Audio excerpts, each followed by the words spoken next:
Há muito tempo atrás, na Índia, havia uma cidade por nome de Benares. Benares era conhecido pelos seus templos, erguido dedicado a vários deuses. Era banhada pelo rio sagrado Ganges, que com suas águas era capaz de purificar e eliminar todos os pecados daqueles que entravam ali. Macacos vinham dali e daqui, pulando de um lado para o outro. Pessoas montavam suas barracas ali nas ruas, vendendo incensos, doces e flores. Monges vestidos de túnicas amarelas açafrão passavam por ali. Sacerdotes e estudiosos iam buscar mensagens, respostas e conhecimentos para compartilhar e também para aprender mais sobre si, sobre a sacralidade. Mas além de todo esse cenário de fé, do sagrado, Benares também era conhecida por ser a cidade das sedas. Não era qualquer tipo de seda, as mais famosas de toda a região, feita manualmente com maravilhosos brocados e cetim. E nossa história começa falando de um comerciante bem conhecido ali, um rico viúvo por nome de Vishnu. Vishnu estava planejando uma viagem para a Ásia Central para vender suas mercadorias. Seus amigos estavam se dirigindo até sua casa para se despedir, fazer uma comemoração, mas todos estavam querendo saber quem Vishnu deixaria para cuidar do seu comércio e, se ele não voltasse, quem ficaria com toda a sua riqueza. Um cochichava ali, outro cochichava ali e perguntando quem era, especulando quem ficaria no seu lugar. Mas ninguém sabia de nada. Foi então que um perguntou para o próprio Vishnu quem ele havia escolhido. E ele foi falando que sim, ele já havia feito a sua escolha e havia escolhido um dos seus serviçais, por nome de Raudi.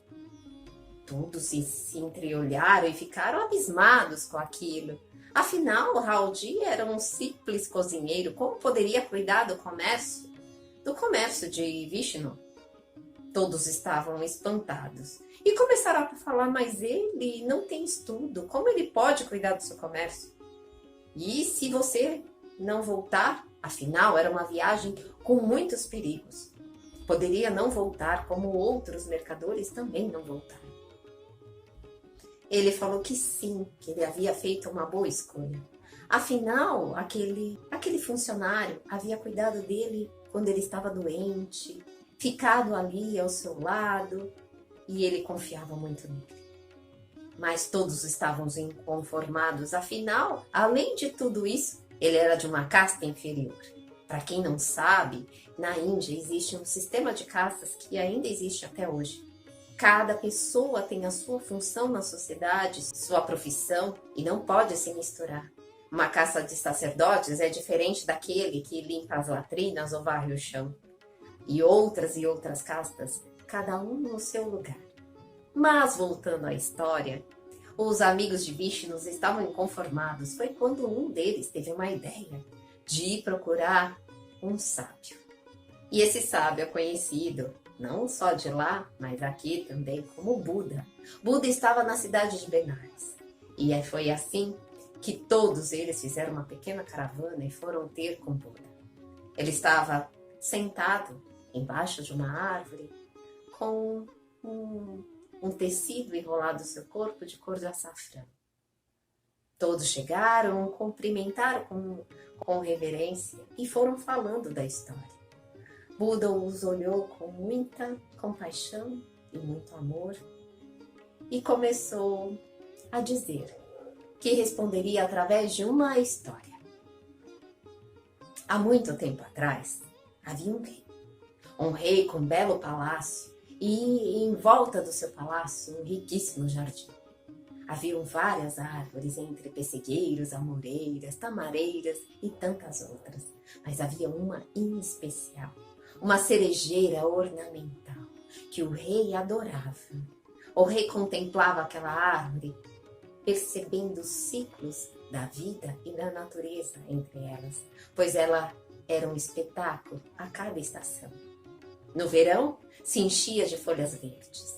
No outono, todas as folhas se pintavam de vários tons de amarelo. No inverno, seus galhos desnudos apareciam como pequenas esculturas. E na primavera, apareciam flores do branco ao rosado, tudo ali enfeitando e trazendo a contemplação aos olhos do rei. Mas acontece que um dia o rei dormiu e ao acordar percebeu que uma das colunas do seu quarto estava condenada. Chamou os arquitetos e outros funcionários para ver o que poderia ser feito. Todos examinaram e tinha que ser feito algo rapidamente. Tinham que achar o tronco de uma árvore que fosse forte o suficiente para segurar aquela parede. Procuraram em todos os lugares, inclusive no jardim do rei. E qual foi o espanto? Escolheram exatamente a cerejeira ornamental, pelo seu tronco muito, muito rígido, muito forte. A cerejeira ornamental não era uma qualquer. Tinha uma haste e um tronco liso, de castanho avermelhado, e seus galhos pareciam fazer lindos desenhos em direção ao céu. Ali, perto da cerejeira, havia também um morador, uma erva badarba, como assim era conhecida, mas ninguém lhe dava atenção.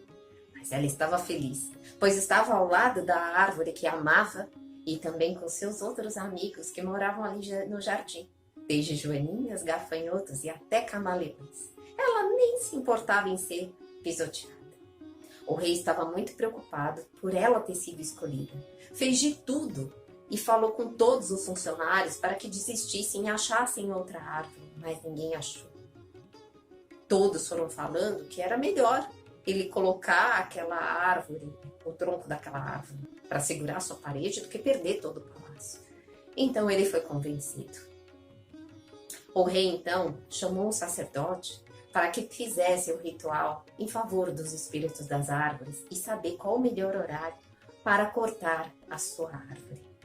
Ali no jardim todos estavam conformados. Todas as árvores estavam resolutas em tentar descobrir uma ideia de salvar a sua amiga. Mas ninguém achava nada, nenhuma ideia sequer. O sacerdote então trouxe a notícia para o rei que ela teria que ser derrubada ao entardecer, no finalzinho do dia. No dia seguinte, os machadeiros chegaram no local e começaram a cortar pequenos galhos para facilitar. Foi quando um machadeiro mais jovem chegou próximo do caule e viu que estava estranho, com uma cor diferente. Tocou e estava visguento, melequento. Ele se afastou e falou, deve estar podre. E chamou então o machadeiro-chefe, que chegou logo e falou, como pode? Ontem eu olhei esse tronco e estava ótimo. Como pode estar desse jeito agora? Essa árvore deve ser sagrada. Os espíritos estão nos castigando. Vamos nos afastar e achar logo um outro tronco para substituir. Então, esses funcionários saíram em todos os parques da cidade para achar uma árvore que pudesse ficar no lugar dela. Conseguiram achar uma. Não era tão resistente, também não era tão forte para ajudar o rei, mas serviria. Então eles voltaram e deram a notícia para o rei. O rei, por um lado, ficou feliz, pois manteria a sua cerejeira ornamental. Por outro lado, ficou entristecido, pois como aquela árvore tão adorada estava morrendo. No dia seguinte, o rei se dirigiu, então, ao seu jardim e foi olhar a sua árvore e se despedir dela. Foi quando, então, ele teve uma grande surpresa. Viu que a árvore estava como sempre esteve. Seu caule estava limpo e ele ficou muito feliz. Então chamou o sacerdote e pediu para que fizesse agora um ritual de agradecimento a todos os espíritos daquelas árvores que estavam ali.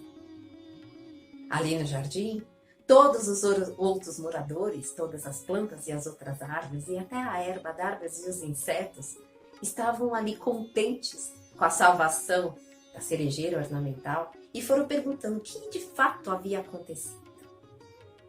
Foi então que a Eva d'Arva falou que tinha combinado com seus amigos camaleões para que subissem um tronco e se camuflassem ali.